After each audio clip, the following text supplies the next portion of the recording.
ప్రసాదం ఇవ్వంగానే వెంటనే నోట్లోకి వేసుకుంటూ ఉంటారు అవును. చాలామంది అవును. దేవాలయాల్లో.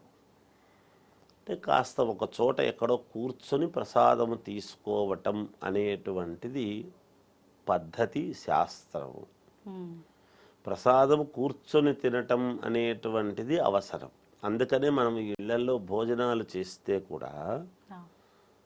కింద కూర్చొని తినాలి అనేటువంటిదే శాస్త్రం.